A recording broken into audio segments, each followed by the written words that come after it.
ભગવાનની કૃપાથી તે થઈ રહ્યું છે. આવું કીર્તન કૃપાનંદ આપનારું છે.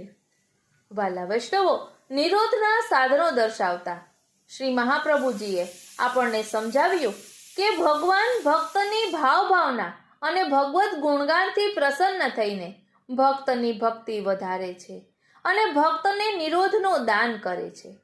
એટલે ભાવના અને ભગવત ગુણગાન એ બંને નિરોધના સાધનો છે. તેમાં પણ ભાવના કરતા ભગવત ગુણગાન અધિક છે, કારણ કે ભગવત ગુણગાનથી ભગવાન અધિક પ્રસન્ન થાય છે.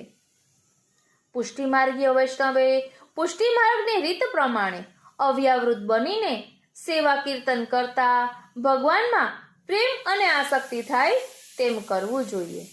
અવ્યાવૃત ન બની શકાય તો વ્યાવૃત રહીને પણ પ્રયત્નપૂર્વક ભગવદ્ ગુણગાનનો યત્ન કરવો જોઈએ.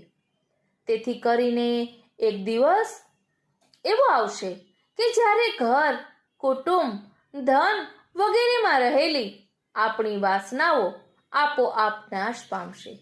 ભગવાનમાં આસક્તિ થશે, હૃદયમાં લીલા સૃષ્ટિનો અનુભવ થશે. તે સ્થિતિમાં ભક્તે તન્મયતાપૂર્વક પ્રતિક્ષણ ભગવાનના ગુણગાન કરતા રહેવું, એવી શ્રી મહાપ્રભુજી આજ્ઞા કરે છે. આમ કરવાથી તે ભક્તોને એક અવાંતર ફળ મળે છે. અવાંતર ફળ એટલે વચમાં મળતું ફળ, જે ગૌણ ફળ છે. શ્રી મહાપ્રભુજી કહે છે કે આ અવાંતર ફળ એટલે અક્ષર બ્રહ્મતા પ્રાપ્ત થવી. સિદ્ધાંત મુક્તાવલી ગ્રંથમાં શ્રી મહાપ્રભુજીએ આ અવાંતર ફળની સ્પષ્ટતા કરી છે. જીવને અક્ષર બ્રહ્મતા પ્રાપ્ત થતા તેના સંસારના સર્વ દુઃખોની નિવૃત્તિ થાય છે અને બ્રહ્મબોધ થાય છે. માટે શ્રી મહાપ્રભુજીએ આજ્ઞા કરી કે સર્વ લૌકિક રાગનો પરિત્યાગ કરી સર્વદા પ્રભુના ગુણોનું તન્મય બની ગાન કરવું એ જ નિરોધનું મુખ્ય સાધન છે. આપણને પ્રશ્ન થશે કે આ સાધન દ્વારા કોને નિરોધ પ્રાપ્ત થયો હતો? તો તેનો જવાબ શ્રી મહાપ્રભુજી સ્વયં આપે છે અને પોતાનો અનુભવ પણ કહે છે. ભગવાનની કૃપાથી તે થઈ રહ્યું છે. આવું કીર્તન કૃપાનંદ આપનારું છે.